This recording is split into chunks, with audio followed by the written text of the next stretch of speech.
Hello everyone, this is Jonathan Little, and today I'm going to be practicing 40 big blind situations using this program, Poker Snowie. Poker Snowie is a poker training application that teaches you to play roughly game theory optimal, and it is a very defensive style. It's not like the program's running insane bluffs or anything like that too often, but we're going to go through here and play a little while, and then we will see how I did after I play for a little while. I think I'm going to try to actually open up 2 tables if it will let me. So yeah, let's open this table, and I think I can do another one. So we'll 2-table Poker Snowie. Let's see if we can actually do this. We can, beautiful. So I'll put one here and one here.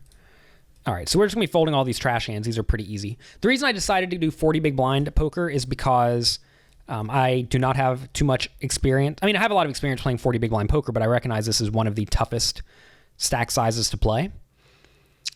And for that reason, I decided to load up 40 big blinds, because 40 big blinds is a really tough stack to play in a tournament.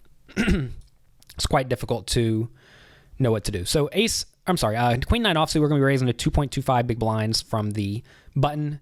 Pretty standard spot with our entire range of playable hands. I think Queen 9 is good enough. They actually have this pretty cool feature where you can click evaluation, and it will actually tell you which play is best. And it suggests 3 different bet sizes. And you can see that if you raise large, and if you 2 times pot it, you actually don't make any money. You have 0 EV, which is not really what you want. But if you make it 2.25 big blinds, you actually profit. So that's kind of cool. This ace-9 suited, I would fold this under the gun, but I could easily see the program saying to raise it. So I'm going to fold this, but let's take a look at what it says. So it does say we should be raising. Again, kind of a similar thing. If you raise large, you're breaking even or losing money. So I would have folded this. I guess we'll go ahead and raise for the sake of the video, but this would have been an error if we went through and looked at my hands later. It would have told me this was an error. All right, so this guy 3-bets. I'm just going to fold. Pretty standard fold at this point. Once you have trash and you get 3-bet, you just need to get out of the way. All right, so kind of interesting here. We do get 3-bet by a guy, a small 3-bet, 2.75. Like, I always have a difficult time figuring out what to do in this spot when I'm actually playing. I suppose we should fold, but I could easily see the program saying 4-bet as a bluff, which would be pretty sweet. But it does say fold is the play. Notice calling is not good. Saying re-raising is actually not good either. Probably because, well, I guess I should make this clear. All of these programs play equally optimally, and it's teaching me to play optimally against other optimal players. And for that reason, it's not like we know this guy's crazy or we know this guy will fold a lot to 4-bets or anything like that, which is the case in real poker a lot of the time. So the program does not take that kind of thing into an account. It just assumes your opponent's playing well. So if your opponent's playing well, he should have a pretty strong range here. So if he has a pretty strong range, you should just get out of the way. Same scenario here. I think this is probably a fold, but program could say raise. And as you can see, all these situations are just very, very near neutral, right? Minus 2 cents. And again, in live poker, if you play well and your opponents don't play well, you can certainly justify giving up a little bit pre-flop in exchange for a lot post-flop. 5-3 offsuit's not going to be good enough to defend. You'll find that total trash is just no good, and as you can see, calling is pretty much always bad.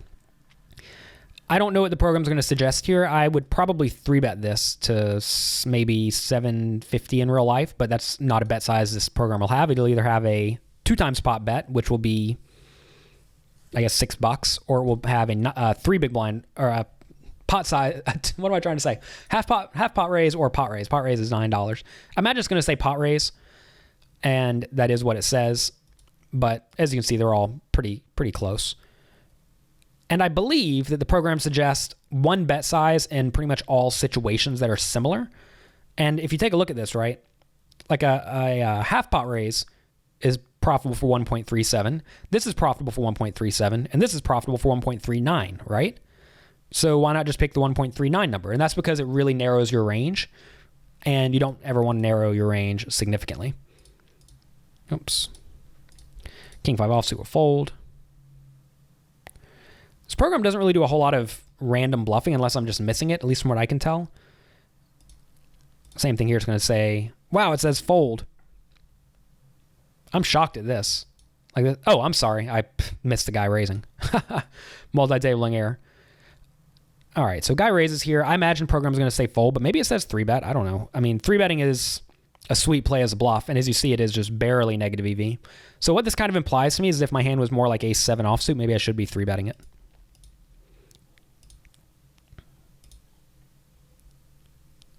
Here I raising it 3-bet huge. It's going to say fold every time. As you see, calling here is just bad, right? And then jamming is really bad. This is a spot where a lot of tournament players get themselves in trouble. They raise a tightish player 3-bets, and then they decide to 4-bet all in, and it gets you in a huge amount of trouble. Very defensive poker this program prescribes, and I don't think there's anything wrong with that. I think it's actually a pretty good play most of the time. All right, so let's talk about this one first. Raise, call, this guy 3-bets. If we knew this guy was crazy, this is an example of in a tournament. If we knew he was crazy, we could just shove all in and it would be great. But we assume the program is playing well, so it's going to say fold. It actually says all in is a huge blunder because, again, it's assuming this guy's not doing anything too ridiculous because it just should not be doing too many things too ridiculous. So we fold. And up over here, I think we're going to be 3-betting this to probably like $6. I guess we should see what half pot is. Program's going to suggest half pot, I imagine, because that seems to be what it suggests in this spot every time. As you see, half pot. It's kind of interesting. It actually suggests if you're going to pot it, like say you have to pick between potting it and calling, you should be calling most of the time. Same thing for 2x pot. It actually says 2x pot is a negative EV play. That's so crazy. And you see a lot of amateur players make that play. Like someone will raise to 2 and they'll make it 10 because they quote unquote don't want to get outdrawn.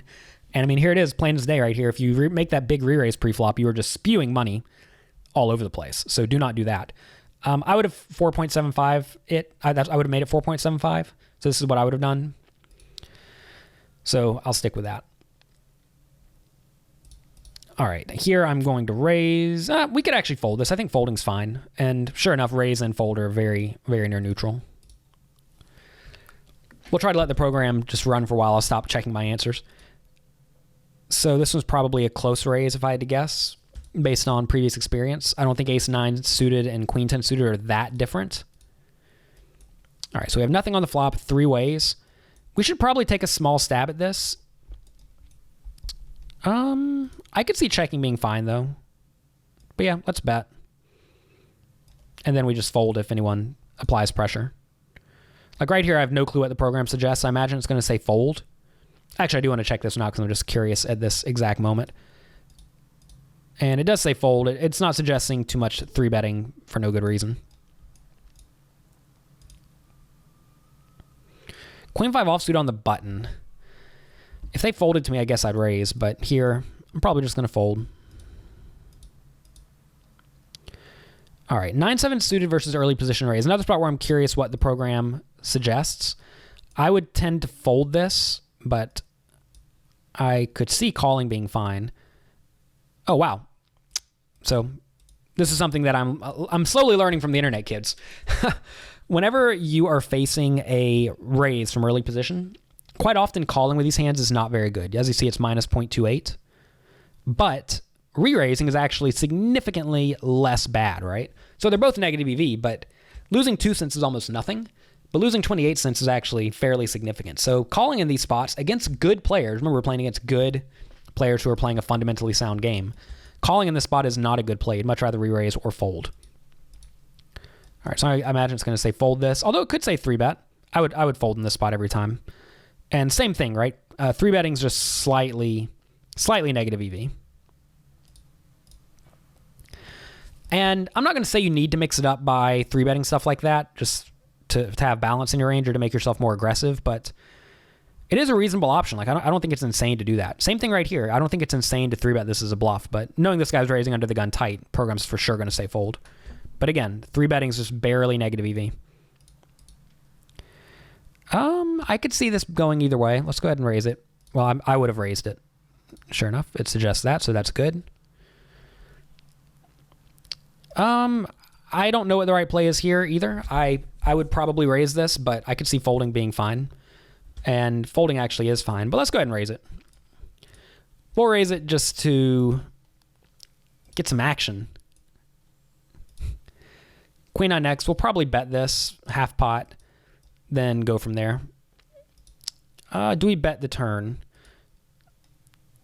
We picked up additional equity, but I don't think the opponent's ever folding a queen or a 9, so I think we're going to check. It suggests bet. Bad beat. We'll check. So this is an example of me just butchering a hand, right? Do we bluff river? We beat all the draws, so that's good. He's probably... Yeah, maybe we should just bet because maybe he folds a 9 to the river bet, given we check turn. So if I had to bet, it's probably going to suggest half pot, but maybe we should be potting this. Again, I'm limiting myself to bet sizes. I would prefer a bet of like $8 if I'm going to bluff. I don't know if I need to bluff this, though. I'm just going to check this. And it does say bet. So here's a good example of me butchering a hand after the flop. And you're going to find that the pre-flop situations are usually pretty easy to get right. The post-flop ones are hard, though. And the reason, I know the reason it's telling me to bet, and that's because it wants us to bet to try to make a 9 or a 4 fold.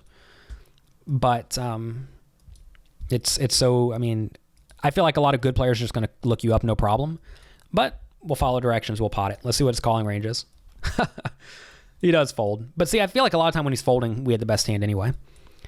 I imagine we're going to call versus this guy, but I could see 3-betting being okay. Same thing. You see, they're both very close.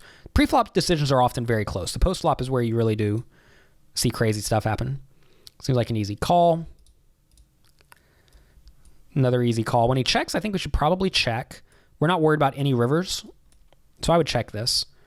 And it does say have a somewhat mixed... This is called a mixed strategy whenever you are picking 2 different options with the same hand. And if we had to pick between potting it and betting, or betting pot and checking, it says checking's better. So yeah, I think I would check this. Anytime you have a reasonable made hand and a good draw, it's usually best to not bet, because if you bet and get called, you're getting called by the good made hands, and you lose to all those at the moment. So this is a pretty standard spot where you really don't want to be taking that line. Oh man, on this river. Opponent should probably check a king on the turn. He should probably check an ace on the turn. So I think we need to fold this. Program's going to suggest fold. Does not suggest fold. See, I'm the worst. I have to get better at this. This 40 big blind poker is actually really hard. I definitely suggest all of you download this program and give it a try. You can actually get a free 1-week trial if you go to jonathanlittlepoker.com/pokersnowie. Check that out. POKERSNOWIE. Yeah, I would have folded here, I think. We do call and he shows the nuts, but tough spot. And I assessed his range, right? I said he should be checking a lot of aces on the turns and king on the turn. I guess if he's only value betting the aces on the river, then it's probably not so bad to call, because there should be a lot of bluffs in his range. All right, king 3 suited, this is going to be a defend. You're going to find that defending from the big blind with a lot of stuff is good, and king 3 suited is certainly good enough. And this is another example of a spot where I don't really know what the program's going to suggest. It's probably going to say check raise, but I can see check call. Check flop. So what does that mean? Probably a lot of middle pairs. So if we bet, we need to bet twice. So I think we do need to bet, but it again says check. I guess it assumes we have some showdown value. I don't really assume much showdown value here. Raising would be sweet, but again, I have a hard time knowing what the program's going to do after the flop, I guess because I'm not very good at 40 big blind poker. I would probably raise this if I was in this spot, but it looks so draw heavy. So that's the thing, right? I worry whenever I'm playing here that this check raise looks so transparent. And I'm never really trying to look transparent. That's not the goal. So we will raise big as it says. And we're going to be... It's probably going to suggest jam the river. We have the bottom of our range effectively. The 3 doesn't really improve us much. We could have a 5, so I think it's going to say jam. And actually, so it's kind of interesting, right? Here it again suggests this mixed strategy that's 0.62 profitable instead of jamming, which is significantly more profitable. So I don't really understand this. So I know normally you don't want to be making these big shoves in spots where your range should be somewhat marginal, but our range should really be very draw heavy here in my mind. So I would have jammed this spot for sure. I think it's a very, very good spot to shove. All right, so here we raise, get 3-bet versus 27 big blind stat guy. Guess we should fold. Oh, no, call. Okay, so again.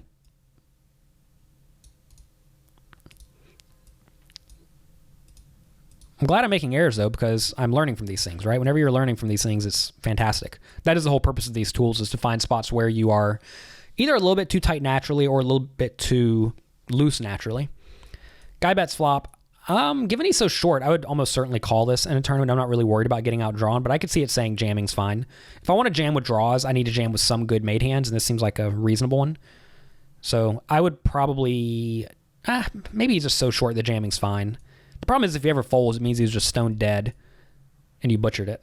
So I think I would call this. And that is what it suggests, so that's good. And you can see the plays are very close in equity, but you really just don't want to let the guy fold. You want to let the guy bluff off. Interesting. So pretty crappy river, or pretty crappy turn. And I don't really know what the right play is. So if we shove, he's going to fold everything. At least he should. So I guess the play is to check, but now we do have to worry about an ace on the river. So maybe we are a little bit too concerned with protection here. So I think I probably would go ahead and shove him. And that is what the program says, so that's good. All right, so here we raise and get 3 bets. We'll go ahead and pack it up on this one. I guess the program's going to say call again, for similar reasons as the king 10 suited, right? So there's a good example of me learning that the program does suggest you have to be a little bit sticky with hands that flop well enough. Opponent bets flop, I imagine it's just going to say fold every time now. All right, so now we're going to take a look at the sessions we just played. So the way I do that is I click on import, and here they are. We click view analysis, and it says we played at an extraterrestrial level, which is good. Anything in this green is, they call it world class, and then it just gets worse and worse. Basically, we didn't make very many errors because we checked with the program a time or two, and I probably would have made a few more errors. Maybe what I'll do next time is I will just play naturally and see what would have happened. But you can actually click here and it'll show you the errors that you made. So it says we made 4 errors. So here I re-raised to $9 and it says I should have called in position. And again, so if you're making errors like this that are just so tiny, I really don't think it matters that much. I mean, obviously you're fighting for every little penny, but 2 cents on a $9 bet is not very much. So I'm okay with that. Here it says we should have checked. Okay, so I actually did not consult the program on this one, and it suggests us check in this spot. But again, notice that the difference between checking and betting are, again, very low. The reason I decided to bet this board was because I thought that it was reasonably likely that both players did not have an ace, and if they do, we lose our half-pot continuation bet. You have to be very careful in multi-way pots, though. It is a well-known thing that people tend to have someone's going to have something in a multi-way pot, so I understand that. Here I raise under the gun, king jack offsuit, again a 1 cent error. And here I like to check behind on the turn, and it suggests I should have bet. So this is probably the biggest error that I made. You see 14 cents error. It actually says right down here. What is this? I'm sure these do something. I'm actually fairly new to this program. I don't use it a ton, but I have been playing around with it a little bit. So kind of interesting that it does suggest us continuing to bet. And I guess the purpose of betting is to get the opponent to fold a 9 or 4 on the turn or something like pocket 8. So that makes perfect sense. So those are our 4 errors. It says we played well, which is good. What more can you ask for? And I guess I'll make another video. It'll be up at some point where I will go through and play with no help at all from the program, no confirmation from the program, and see how I do. If you want to get your free 1-week trial of Poker Snowie, go to jonathanlittlepoker.com/pokersnowie, POKERSNOWIE, and check it out. Let me know what you think. I know a lot of people do not like the fact that I'm promoting these tools that help you get good at poker, but I want you guys to get good at poker. I recognize that I had a lot of help coming up, and if I can help you guys get good at poker, I am more than happy to do that. So let me know what you think, and I'll talk to you next time.